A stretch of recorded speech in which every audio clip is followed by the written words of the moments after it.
I don't see music at odds with my love of humans, of humanity, or to love another human being. I see them as complementary towards each other. I see them as informing each other. My love for music is innate, something that I came to this earth with. But my love, as a lover, like I am a lover, I am love. I feel love everywhere. I feel it in nature. I feel it in the trees.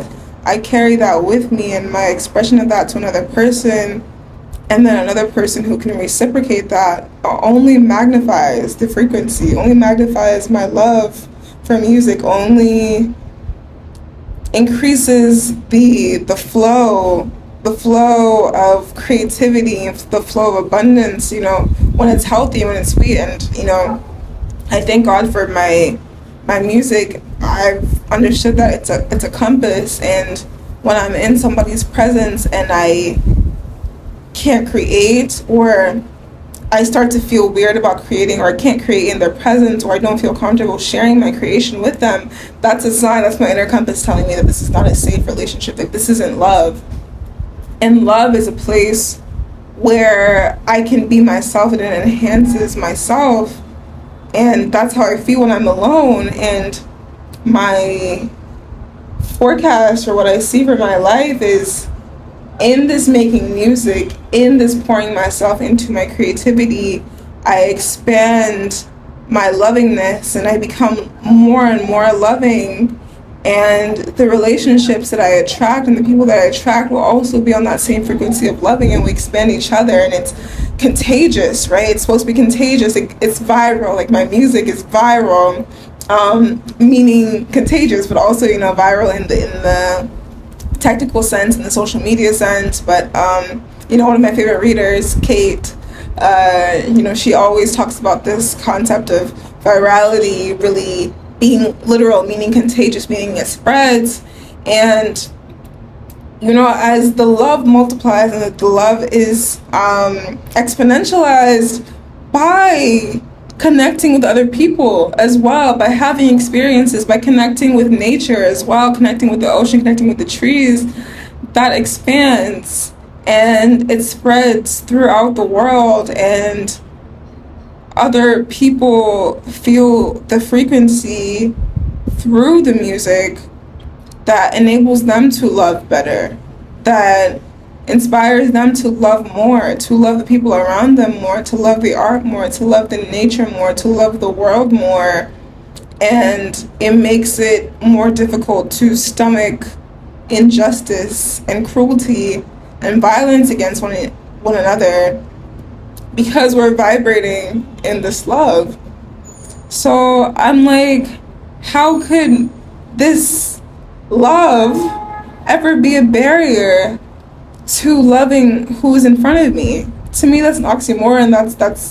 That's showing that there's something missing. If you're saying that this passion, this beauty, this affection that you have for your craft somehow is a wall between you and other human beings, that's like, it's backwards. It's supposed to be a vehicle for connection. I do understand that it makes it more difficult to connect, right? In the sense that your standards are higher because of how much you feel for this music, how deep that love is, how far that love is, how intense that love is, and passionate. That if you have another person in front of you who does not feel that level of passion, for the art or just for anything in their own lives, it's going to be hard for you to connect on that level, because there's a depth to you that a lot of people are not going to understand.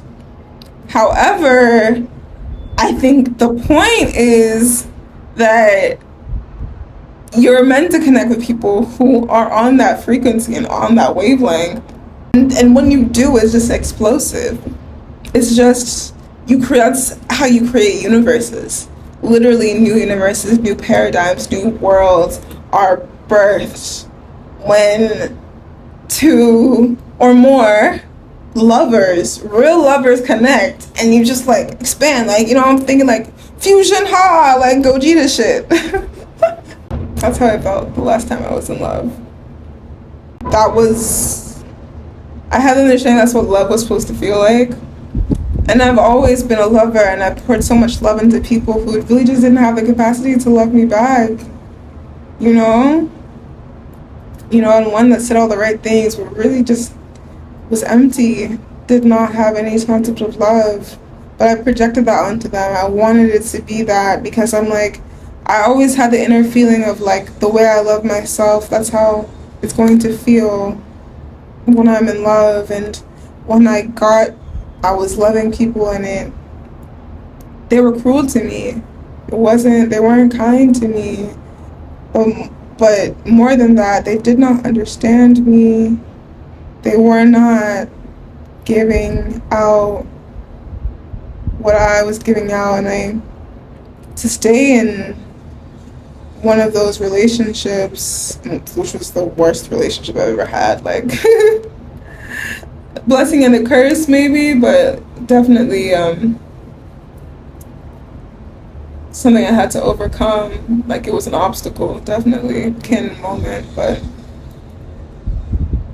I because of this person who presented themselves to be that, their mask was so good that when I saw who they were, I convinced myself that, what I craved in love was a fantasy, that it wasn't real. And so this is just how things are. It feels like that at the beginning, but you just have to stay committed regardless, and escaping that and then actually finding love. Someone who loves me. I feel like I've loved a lot of people, but there's only one person who I can really say loved me. And it's loved in the past tense, unfortunately. But, in those moments, for that short time, it was like, oh, this is what it feels like to be loved. And you can't go back, once you've experienced that. It's like, oh, you see me, really see me, and you really get it. And things that you don't get, you listen to understand, because you get me at my core. You see my soul, and you're not intimidated by it. You're not trying to convince yourself that it's not what it is. You're not trying to sabotage or derail me. You're not threatened by my passion. You're just as passionate as I am. And I'm not talking about passionate like obsessive and like I want to control you. I'm talking about passionate like I love your joy. I love how joyful you are. I love how deeply you feel. I love how deeply you care about the world. And I feel that too. I care so deeply about humanity, about nature, about the world, about music, about art. I love loving, and I love loving you. I'm crying.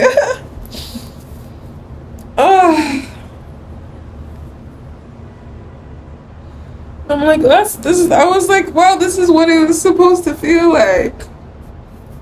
That's what it's supposed to feel like when people actually love each other.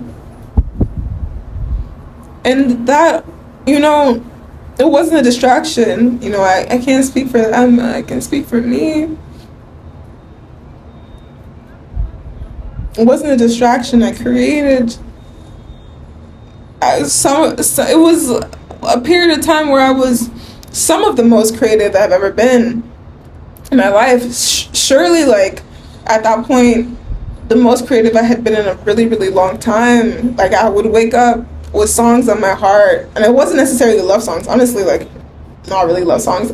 I have this whole thing with love songs, but that's for a different conversation. But it's like, I would wake up with poems on my heart, I would wake up with songs on my heart, I'd be going around, freestyling. So much came to me. Ideas for styling, ideas for videos. My energy was just so high. My creative energy was just so high. And and before I had experienced love as a battle with my creativity, because I could sense sometimes someone doesn't even have to say something, but you can sense that they're resentful of your creativity just by the way that they try to take your attention away from it. And my songs wouldn't feel safe around certain people, but around this person, like,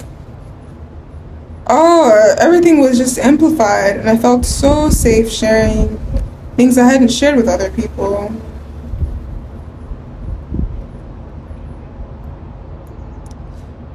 And that's what love is supposed to look like.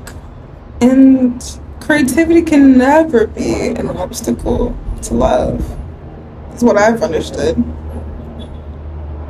Brush my eyebrows. It can never be an obstacle to love. They're co-creators. Creativity and love, co-creators of the universe, one and the same. But we need to find people who really know how to love in that way. We need to find co-creators. That's what love for creative people is supposed to be. And that's what I believe love for everyone is supposed to be, because I think everyone is creative. I mean, it's just, a few of us are maybe more passionate and more determined to sit in that and to exist in that way of leading with creativity. But I believe that all relationships are supposed to be co-creations. And when you look at the people that you love and your close relationships, you have to look at, like, what's the world that we're creating together? And is this a world that I want to exist in? Is this a world that if I was walking by, if I was a passerby, or if I had, a universe creator? I don't know if you guys have seen this show, The Midnight Gospel, where he has those, that universe generator. If you saw this universe in the generator, would you be like, I want to visit that? This world that you're creating with this person that you're really close to and you're sharing a lot with? Because sometimes it's like, I'm as I'm saying this, I'm thinking about some of my relationships that I had to let go recently. Some friendships, some other types of relationships that I had to let go recently. And I'm like, from the outside looking in, would I have wanted to live in the world that was created when I was with this person? Or even taking myself out of it, would I have wanted to live in their world that they created with themselves? Because that's the thing, right? Like, sometimes we're in a relation with another person and we can see that they have kind of a negative worldview, but because we're so in our positive worldview, we are like, it doesn't matter, because, like, it's fine. We don't realize how much their negativity actually is detracting from us, because the closer you get to someone, you can't stay in your own little gravitational pull, your own solar system. When you're close with someone, whether you realize it or not, you are co-creating a world with them, and your co-creation is going to be an amalgamation of your world and theirs. So if their world is not something that you want to live in, then the world that you create, it can only be, if they're a positive and you're a positive and they're a negative, it can only be neutralized. It can only be neutralized. And I know that it's in physics, a lot of times that, like, neutrality is what you're looking for, but in creativity, what you want is the positive and the positive, and it actually enhances rather than repelling, as we're taught. Because one thing, I'm gonna just tell y'all, I do not buy into that opposites attract shit. I feel like buying into it even a little bit is what has held me back. But now I'm realizing that, like, if you have really positive, really excited, really joyful energy, you need and also deserve someone who is just as joyful, and what you create together is not of repelling, it's a magnification. You add on to each other, and that's the world I want to create. Like, I love my world that I exist in on my own, and in relationship to other people, in friendships and romantic relationships and chosen family, what I desire and what I deserve is magnification. And so when you look at these relationships and you think, okay, is their world something I want to exist in? Is their world something I want to amalgamate mine with? Is their world something that I want to combine mine with? I want to enmesh mine with? And really look at that? I promise you, if you really take stock of it, well, unless you just really are extremely lucky, or you just have had super amazing discernment, or through life experiences you already learned, in which case congrats. But I think that most of us have to grow into a place where we can really look at, what do I deserve? What do I deserve? What do I want to be around? And not just like, oh, this person is funny, they have humor, just they're a little mean, but they're like funny with it, that type of thing. Like, no, like, I feel better about myself around this person. I feel better about the world around this person. I feel optimistic. I feel joyful. I feel softer. I feel more capable when I leave conversations. My world feels like it's been expanded, not constricted. Because, sometimes it's not even necessarily like meanness outright, but because your worldview is so expansive, some people feel like it's their responsibility, and so, they're being practical and they're being helpful by cutting it down, by placing constrictions on what you can accomplish, placing constrictions on your world, and your world is expanding, it's growing like this, and they're trying to compress it because theirs is small. And they'll frame it as them being logical, but what it really is they are threatened by your largeness, by your expansiveness, and they can't understand it. So they're trying to compress you so that you can stay in orbit with them. They want you to be in their orbit. They want you to, because they see your light. They see your light. They see that you're a sun. But they want you to be smaller. To just be, a planet orbiting around them. And that's not how it works. Or to be a moon. But you're the sun. You're your own sun. And that's what love is supposed to look like. Love is supposed to want you to shine in your brightest, want you to be your own sun, and recognize that your sun is not a threat to theirs, and that you can coexist. And if your light is on a similar frequency, then you can combine. You can actually combine and make a bigger sun and create a new universe and a new solar system and a new world. And I think that's, what's supposed to happen in divine partnerships, in soulmates, life partners, wherever you want to call it. But that's at least what I know for myself, that's what a soulmate partnership is going to look like for me, is what it's going to feel like for me. Like two suns combining and creating on some supernova shit. Supernova is like the biggest star, like the star right before it like explodes. No explosions here, but I mean, possibly that's what's supposed to happen, right? Like everything dies, including the stars, but like a death is also a rebirth. And honestly, I feel like during the last 8 months, I've died and been reborn so many times that genuinely I'm not scared of death. I know that there's life after death in a way that I feel like you won't understand unless you've seen similar things to what I've seen. But yeah, I'm not scared, because maybe that's like what the physical death is. Like you meet somebody and your stars combine and you get bigger and bigger, and you is a white dwarf, and then you supernova, and then you explode, and you create, you birth so much. You big bang, and you birth a whole new generation of stars and planets and moons, and it's beautiful, and it's all for the glory of creation.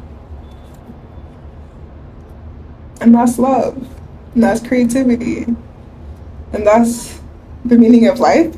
Did I just decode the meaning of life, guys? I'm just kidding. But yeah, that's all I have to say for today.